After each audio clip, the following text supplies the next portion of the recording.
how to allow camera access on Snapchat when no camera option. So whenever you open up the Snapchat app, and it normally requires a camera app permission to be able to take snaps and so on, but if it is lacking that permission, then what are the steps that we can take?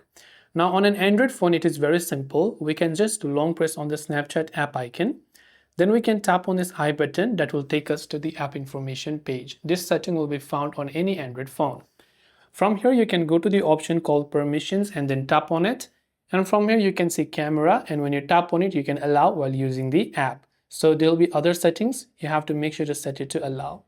Other way you can access is by simply opening up settings and in the search bar going to permissions. And you can see various permissions manager. Go to permission manager. You can follow the similar step on your iPhone as well. And from permission manager, now you can go to camera, and then now you can allow the Snapchat app to have access to your camera. So these are a couple of ways on how you can allow camera access to Snapchat. Hope this video helped you out. If you have any questions, feel free to leave them down. Thanks for watching and see you soon in the next video.